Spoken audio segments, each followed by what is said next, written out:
Hi, my name is Joshua Chanaka, aka JoshTalks, and this is Value Based. And as you know, every week on this show, we bring somebody important, somebody of value to talk to us, to be of inspiration to us. So today, I have one of the dopest music producers in Abia State, in the East. He's known by his size. his name is Xra Large. Thanks for coming on the show. Jules, Yeah. thank you very much for bringing me on the show.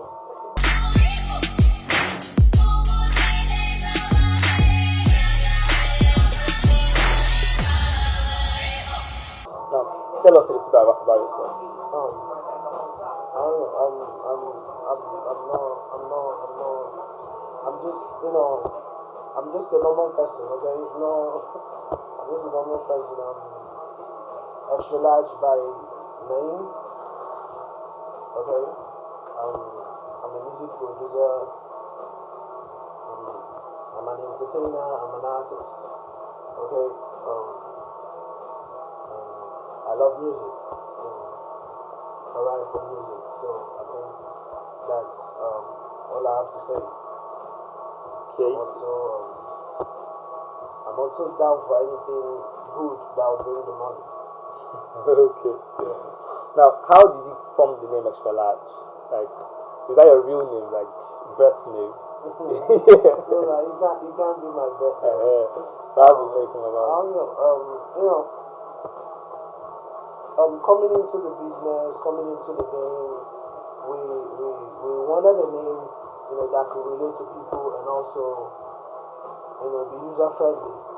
You could just wake up in your day, sleep and like Xra Large. You understand? It's something you can relate to and it's not complicated. It's simple, and also it tells about the size. It's like it's like you've not seen me before. Like who calls himself Xra Large?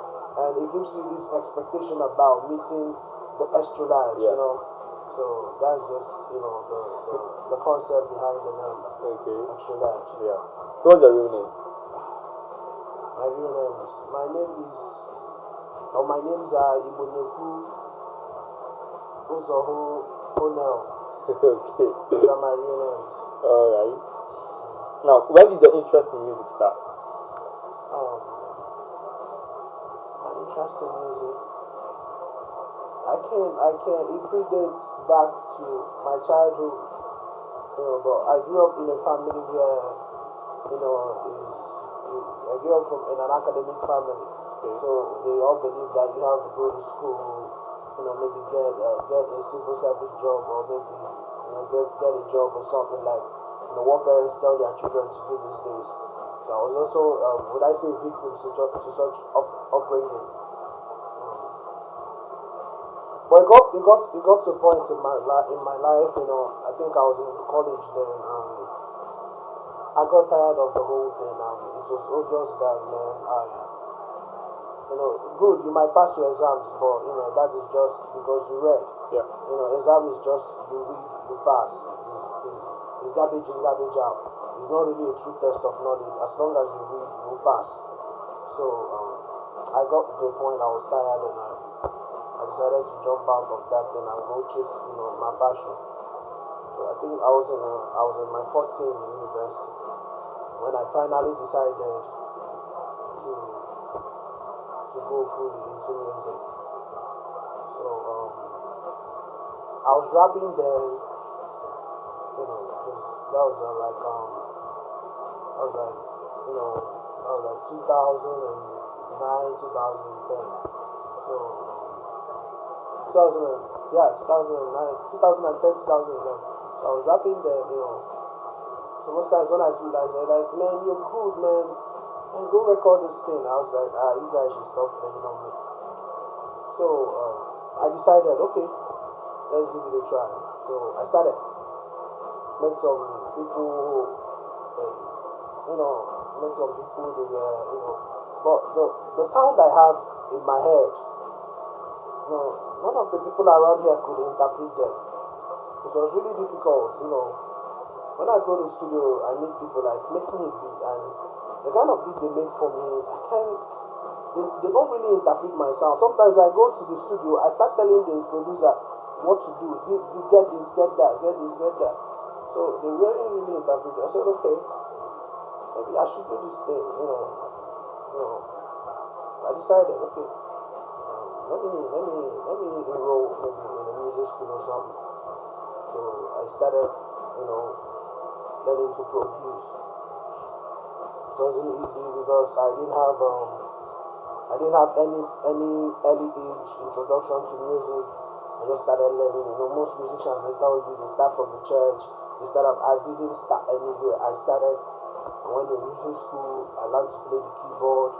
I went to a studio. I learned how to produce. I sat under mentors. They taught me everything. I learned them in the space of that time because I was passionate about it. You understand? I was very passionate about it. So I learned. I didn't play in the church for one day. Okay, now I play sometimes. There are churches that call me and play, but I never started in the church. I never sang in the church when I was growing up. So everything I learned it from, I had to go learn it myself. Right now, as a music producer, what instrument do you prefer and why do you prefer that instrument? I use almost every instrument, so I don't have a favorite instrument. I love all of them. It depends on the kind of music that I'm making and what it requires. Okay, so why I learned the keyboard was because it's what basically we use in the studio to produce. Okay, it's like the name implies, the keyboard. You can, when you plug it to the computer, you can select any kind of sound you want and use the keyboard to make it at least to some reasonable level. Okay. Now, what is the job of a music producer?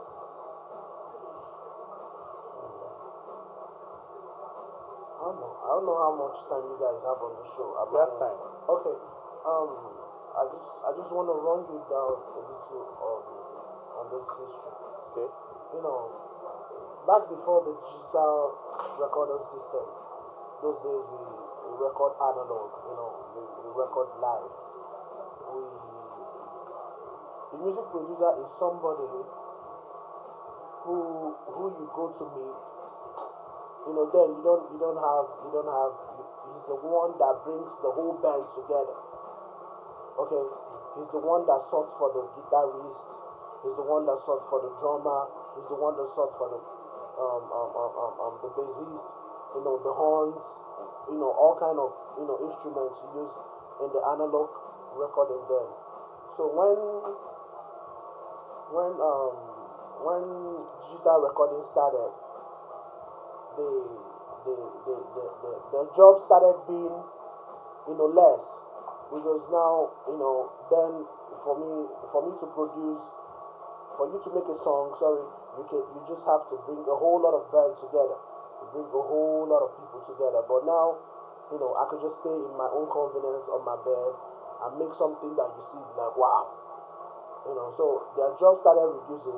So as being the kind of people that bring the team together, they know what they want in music. So they started, their job started reducing. So they started, specifying only in making beats. Okay. So a job of music producer is not just about making beats. It's somebody that sees, most days people say, these beats, that beats, whatever the name they add to the beats. But being a music producer, you're not only limited to making beats.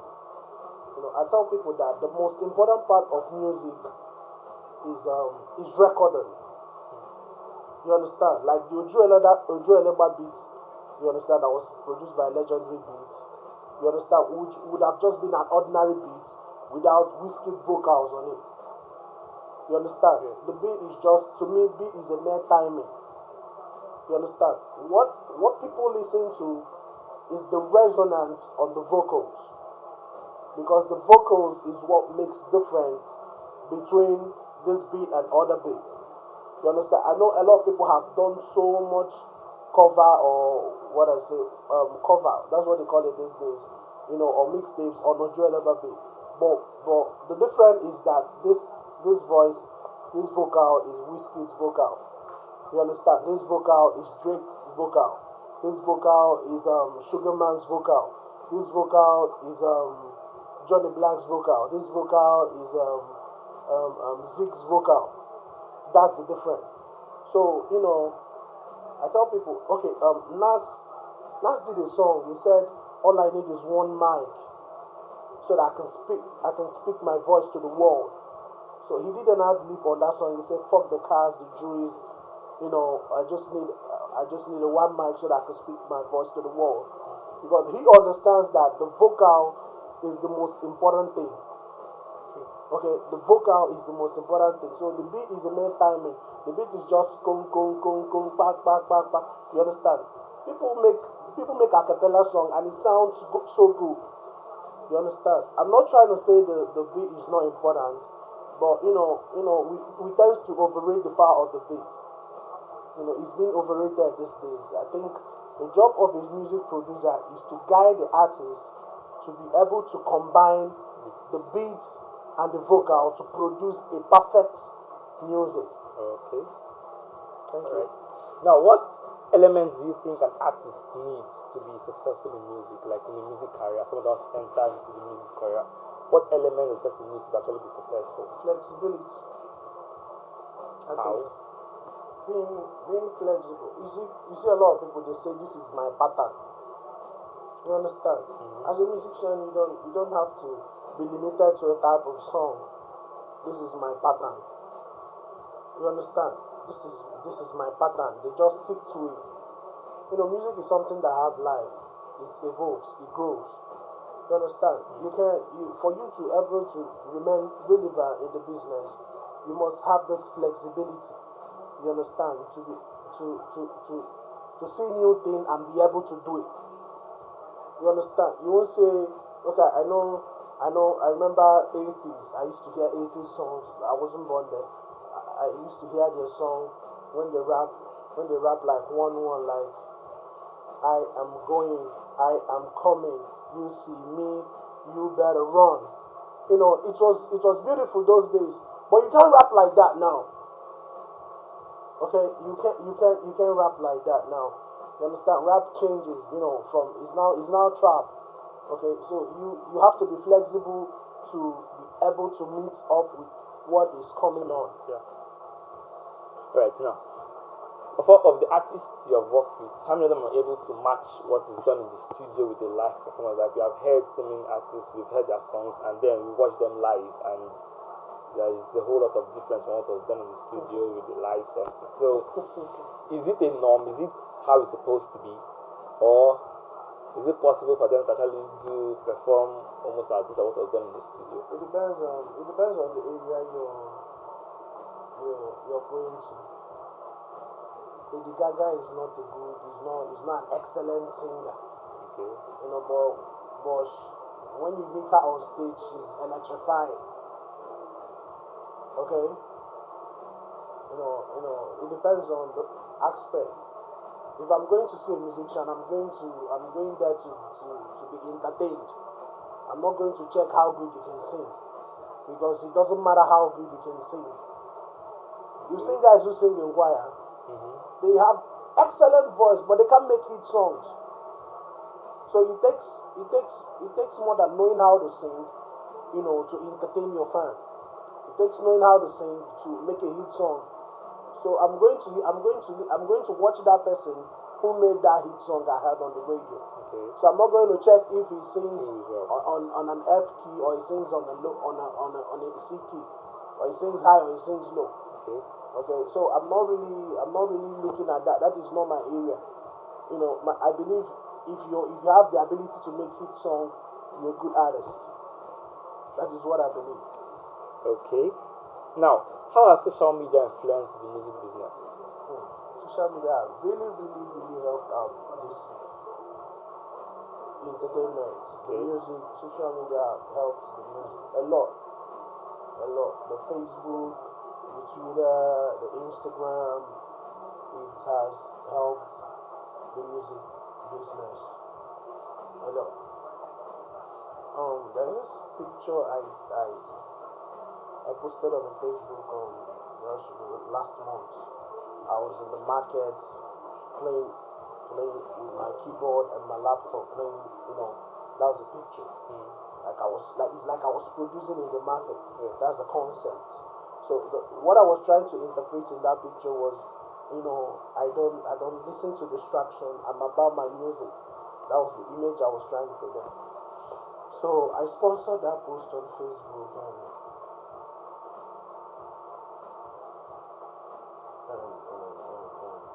someone saw it somewhere around Arizona. And I was like, wow, this is good. You make music, and from there we started talking business. So I think the social media have really, really helped the business a lot. Most artists, like I had Maya Okun, Davido met Maya Okun on Twitter.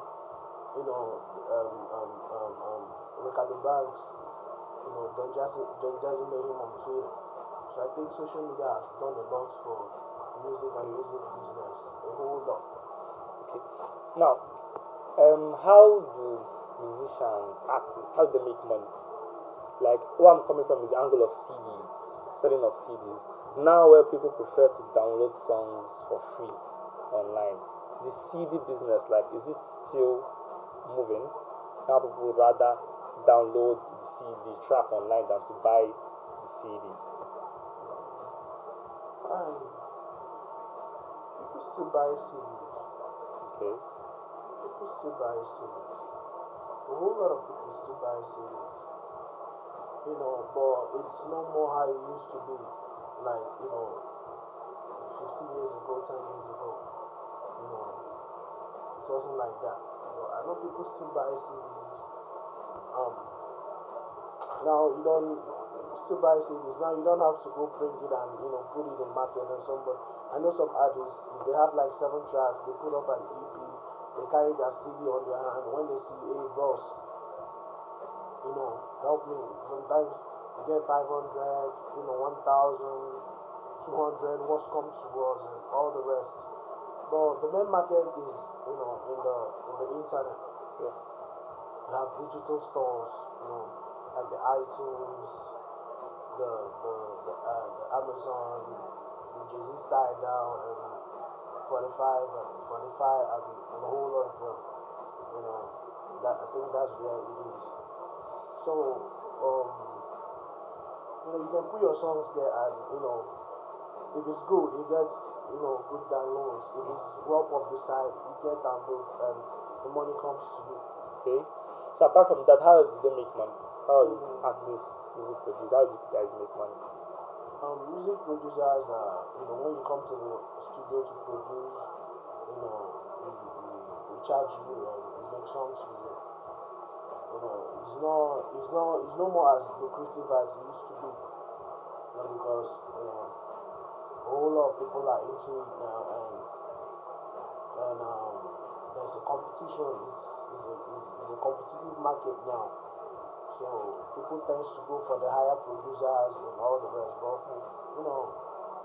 if you know what you're doing, you always come home with the checks. Okay. Now, I had this theory about music. I don't know if it's true. I was talking to somebody about music and I was like, for musicians or people in the entertainment, what they need most online is attention. Like, they need to gather more than trying to sell CDs. I feel, I'm just saying, that they need like to gather attention online. People pay for the attention they have, like more than trying to trying to sell CDs. They should try to gather attention online first, because once you now have like the crowd, people now pay, like they can pay to come and perform because they know that you're coming with your crowd. You have people. Is it true? Like that's what I feel is one of the major sources of income for a musician and an artist. The music business now is very, very competitive. Very, very, very now. It's very competitive. So, when it becomes competitive, people tends to, look out for, someone that will give them that high quality entertainment value. Like I told you earlier, I said if I'm going for any concert, any show, I'm going there to entertain myself. I'm not going to check if the person sings on key or he doesn't. That's his business. I don't care about that. I'm not a fan of that. Fine, I like people who sing very well, but I love people who makes hit record, because that is the only guarantee you have in this business. If you're able to make hit record, believe me, things are really changing for you. Things have changed for you. So that is what I believe. So I know artists, which I've experienced it today. I've experienced it a lot. They see you, people see you online, check your song and invite you. Okay, there's this secondary school that invited me in Port Harcourt sometime last month. They were doing it's more of a prep school. They were doing something and they invited me, and I should come do a song for them. I just did a track that is just less than 5 minutes, and they paid and I left. You understand? So that's how it is now too. If you make a hit song, people will crave for your song. It's like, they are addicted to you. They want to see you perform. And, if you have a good entertainment manager, they can just, try and gather those people together and get you to entertain them, and they pay you. You understand? Yeah. So, now, how does a musician make a hit song?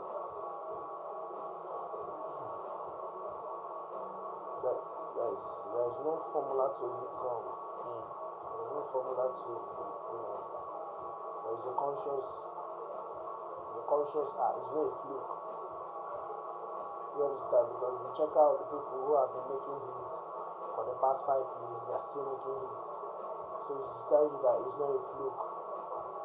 It's first of all, anything you want, you have to. Anything you want to get, you have to go after it. And hits are of level and capacity. I wrote something on Facebook one time. I said the worst form of Cristiano Ronaldo is even better than the best form of Arjen Robben. You understand? It doesn't mean Arjen Robben is not a good player. He's a good player, but hits are of capacities.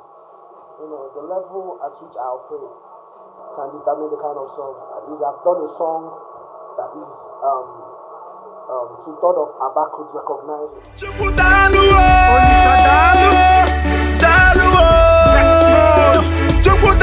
Large. What more can I say? Yeah, it put my strength, the main reason I'm living. Anytime I'm busy, bury him there, so Thanksgiving. Keep my tarani, no Jeremy's clear, stop tripping. I did him neat and strong, Kappa, who they made a whipping. Munachi Musa, got my steps, I did go bold. Obam Nako, put on me, ball on the shoulder. Go droshi on my neck, my chest, I did go cold. Dilo na chelo, my knock was him, Campbell soldier. In Azam, Pogine, Boga, Quaino, for one, Buputa, Logia, he made your He made me great, he paved the way, he gave me wisdom, ever fit. Balling out like every day, it's on my rent to Sunday. Nanos in no Lomara, Hanazu. If you made Jago, one day we not for Bazu. Then they try to pop him, not like a Hanos in Azu. Passing no gas, I produce a song like that. You understand? Any song I produce, people accept it. Maybe because I don't have that capacity to get it into a bigger market. But I think any song we really put our energy to have gotten a large acceptance. So we might say we've made hits, but you can't use it to compare when the lives of Good Boy and Davido and Wizkid and Flavor and Fino make their own hits. You understand? So hits is of capacity. Is of capacity. It depends on the artist and how hard he's worked to build his art. So, but there is no formula to his record, to making a hit, and it's not a fluke. It's not a fluke. I tell people, you can't just say do it like this, do it like that, you do it like that, and it might be a hit. If you check people who made hit out of fluke, they never made another one. You understand? There are songs you hear once and you don't hear about the artist again. Maybe that was just a one-time thing. Yeah. You understand? Like this guy, this Big Shaq that did That Man's Not Hot. I don't think he's done another thing again. I've not heard about anything else he's done. Okay, so that's right. But if you're a musician and you're a hit maker, it's a conscious decision. Until the time you said, okay, I want to venture into other things. Now, in this music business, who is your role model? Who do you look up to? Like the number one person, the main person that you look up to? There are people who inspire me. A whole lot of people inspire me. I'm not just that kind of person that will say this is the particular person. That I want to be like, because I used to have that kind of mindset when I was growing in the business. But it gets to a point where you have to find your own art and find your own unique selling point, and you find out that, man, all these are just your ideas to just equip you to get to a point. But I like Dr. Dre a lot. I like Dr. Dre. His belief system. The kind of way he does his song. I have to go read about the way he produces and check it online and try to talk to people who I think are closer to him, or listen to people who are closer to him. I love Kanye West. He's dope. He's dope. I love Jay-Z. I love Fino. I love Olamide. I love Davido. Oh God, I love Whiskey so much.